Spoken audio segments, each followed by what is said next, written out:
Heho Pop Gengs.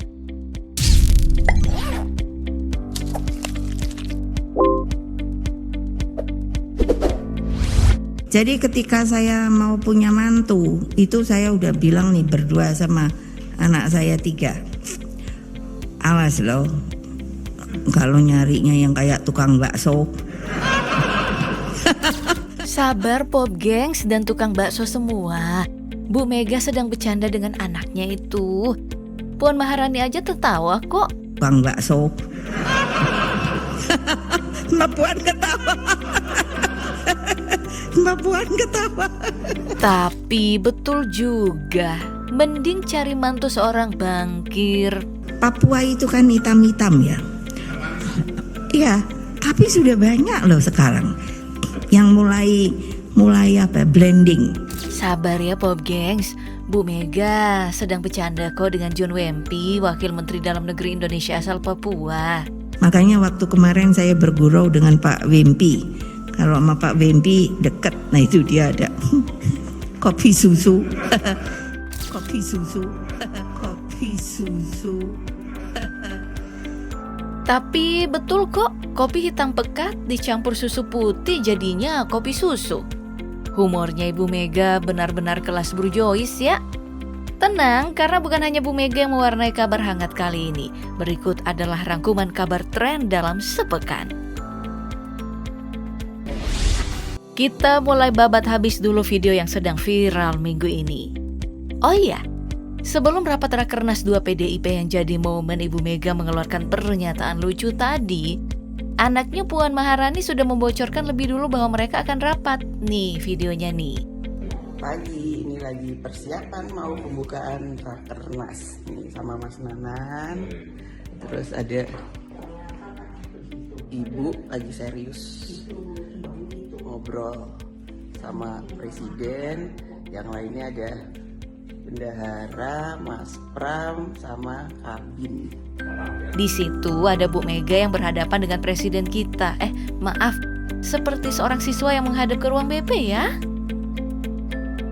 Dan mengenai video Ibu Megawati Soekarno Putri yang sedang viral itu adalah potongan video pernyataan beliau dalam rapat Rakernas 2 PDIP di Lenteng Agung tanggal 26 Juni 2022 yang viral di Twitter dan mendapat banyak respon. Dianggap bernada rasis, beberapa tokoh memberikan pandangannya. Lewat Twitter, Oki Mandasari menuliskan fokusnya pada isu Papua, bahwa pernyataan Bu Mega menyiratkan bahwa secara fisik orang Papua itu kurang Indonesia dan karena itu harus dicampur. Sedangkan Arik Kriting juga lewat Twitter mengungkapkan bahwa kalau mau mewujudkan Bhinneka Tunggal Ika ya harus beragam. Gak ada urusan orang kulit hitam harus kawin campur sama yang lain. Tak sedikit juga yang membela. Kasana GNH contohnya mengingatkan kita bahwa kita dulu dengan santai bisa guyon soal etnik. Mau ngomentarin juga takut didatangin tukang bakso beneran ih. Mending kosidahan rasa grunge kayak gini nih.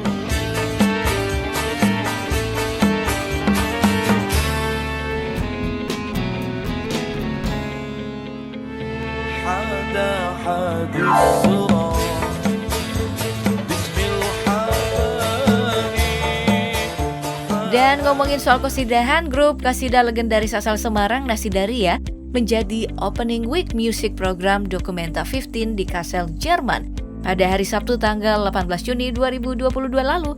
Menjadi sorotan warganet, videonya pun viral di TikTok.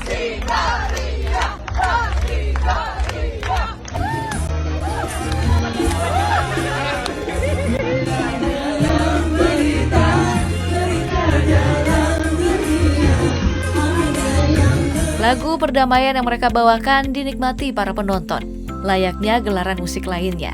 Diketahui band ini lahir di tahun 1975 di bawah pimpinan Haji Malik Zain. Nasidaria membawakan lagu-lagu syarat akan syair Islam, tapi dengan nuansa ceria gembira.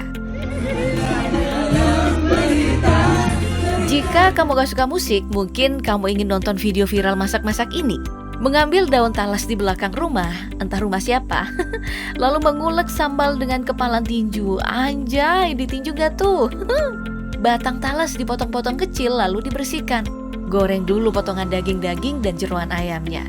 Eits, Jangan lupa ditiriskan setelah matang, tentu saja dengan tangan kosong sebagai ganti spatula yuk. Lalu tumis sambal yang udah diulek tadi. Sekali lagi gunakan tanganmu sendiri. Apa itu spatula? Lalu semua bahan dituangkan, jangan lupa bumbunya ya. Dan jadi deh. Video aneh bin ajaib yang mungkin hanya ada di Indonesia, ini dia.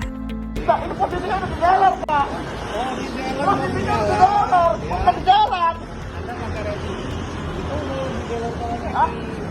Nggak bisa dong, Pak. Oh, nggak bisa. Motor baru keluar dari dealer, langsung kena tilang. Melansir Kompas, Kasat Lantas Polresta Bandar Lampung Komisaris Polisi Rohmawan membantah anggotanya menilang seorang pengendara sepeda motor yang baru keluar dari dealer.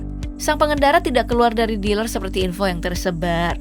Motor tanpa spion dan memakai knalpot racing itu lantas masuk area dealer dan disitulah mereka adu argumen gitu. Dan ini adalah foto yang viral nih, memperlihatkan konfigurasi planet-planet terang pada pagi hari menjelang matahari terbit tanggal 23 dan 24 Juni 2022. Fenomena alam ini sudah diprediksi sebelumnya. Fenomena super langka yang memperlihatkan 5 planet sejajar bersamaan. Disebut sebagai konjungsi quintet atau konjungsi multiplanet. Dari yang lucu-lucu, kita pindah ke pergibahan dunia hiburan. Yang sepertinya sama lucu dengan ucapan ulang tahun dari Rian The Massive kepada Bapak Presiden kita. Alih-alih menandai akun Pak Jokowi, malah ia nandain akunnya Joko Anwar. Lah. Dan sekali lagi, kabar perceraian menjadi headline kabar dunia seleb tanah air. Komedian ekstravaganza dan anggota prediksi Ronald Subraja dikabarkan menggugat cerai istrinya Seruni Purnamasari. Diduga kisruh rumah tangga mereka dipicu oleh adanya orang ketiga. Ditambah rumor seringnya Ronald datang ke panti pijat. Aduh. Nasib serupa diduga juga dialami oleh Dewi Persik. Dikabarkan pedangdut itu tengah menghadapi gugatan cerai dari sang suami, Angga Wijaya. Semoga semuanya baik-baik saja ya, apapun itu doa yang terbaik. Karena kisruh lainnya yang lebih parah adalah konflik antara Holy Wings Indonesia dan banyak orang. Selama ini menyiapkan ring bagi siapapun yang ingin menyelesaikan masalahnya. Kini ia dilaporkan oleh mantan personil band metal Betrayer yang kini aktif melakukan syair Islam. Dery Sulaiman lewat Instagramnya menyampaikan semua itu. Laporan polisi diunggah sekaligus pernyataan kecamannya. Ini terkait dengan iklan virtual yang diunggah oleh akun Holy Wings yang menggratiskan minuman pada hari Kamis kepada siapa saja yang bernama Muhammad dan Maria. Hal ini dianggap sebagai sebuah olok-olokan bernada sara kepada dua agama. Holy Wings sendiri sudah mengunggah pernyataan minta maafnya yang mengatakan bahwa itu semua kekeliruan tim promosi tanpa seizin manajemen. No comment, kita tunggu kelanjutannya aja ya. Well, mari kita melihat kabar yang sedang hangat di ranah sosial politik. Kabar internasional, Sri Lanka dikabarkan mengalami kebangkrutan membuat warganya berbondong-bondong meninggalkan negaranya. Mengutip CNBC, hal ini terkuak dari melonjaknya permintaan paspor. Dalam 5 bulan pertama tahun 2022, pihak imigrasi dilaporkan telah mengeluarkan 288.645 paspor, dibandingkan dengan 91.331 pada periode yang sama tahun lalu. Kurangnya cadangan devisa, inflasi melonjak, hingga 33% membuat Sri Lanka mengalami krisis dan kelangkaan pangan. Kurangnya pemasukan karena terpukul Covid, duit habis karena bayar utang luar negeri, jadilah negara ini makin amburadul. Sedangkan di Afghanistan, kabar gempa menghantam negara itu. Mengutip Kompas, sekitar 2.000 rumah hancur akibat gempa Afghanistan bermagnitudo 6,1 yang menewaskan sedikitnya 1.000 orang, membuat 1.500 korban luka-luka. Lalu ke Indonesia menjelang Idul Adha dikabarkan Pak Jokowi membeli sapi seberat 1 ton. Sapi itu dibeli di Wonomulyo Polman Sulbar. Dan tidak kali ini saja, Pak Presiden sudah membeli 5 ekor sapi berturut-turut selama 5 tahun Idul Adha. Ini sudah sapi keberapa, Pak? Di daerah kita dibeli? Kelima. Selama 5 tahun ini Pak Jokowi ambil terus. Sepertinya tidak hanya satu, karena dikabarkan Pak Presiden juga membeli sapi dari seorang anak peternak di Sleman, daerah istimewa Yogyakarta, yang telah merawat sapi itu selama 3 tahun. Dan kini, sudah mencapai 850 kg. Diduga, Pak Jokowi membelinya seharga kurang lebih 80 jutaan rupiah. Baik, kita pindah ke ranah olahraga. FIFA telah mengumumkan tanggal pasti gelaran Piala Dunia U20 2023 yang digelar di Indonesia. Diumumkan oleh Biro Dewan FIFA yang terdiri dari Presiden FIFA dan 6 Presiden Konfederasi, bahwa gelaran akan berlangsung pada tanggal 20 Mei hingga 11 Juni 2023 di Indonesia. Dan secara diam-diam, delegasi FIFA Roberto Grassi telah melakukan inspeksi.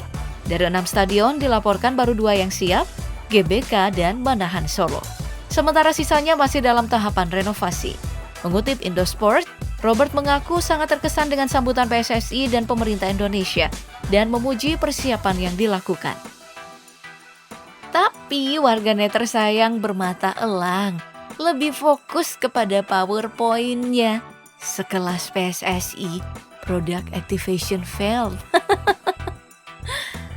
Lalu ada juga kabar heboh nih. Kita bisa melihat Ronaldinho berseragam Rans Nusantara FC.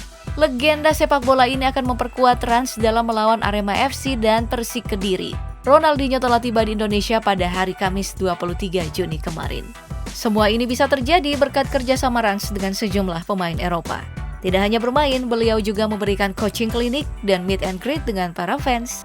Harapannya dapat memotivasi calon-calon pemain sepak bola muda Indonesia. Sementara itu, bursa transfer Liga Inggris diramaikan oleh isu kembalinya Pogba ke Juventus setelah memperkuat MU selama 6 musim, meninggalkan Ten Hag yang mungkin aja akan disambut kedatangan Anthony dari Ajax Amsterdam.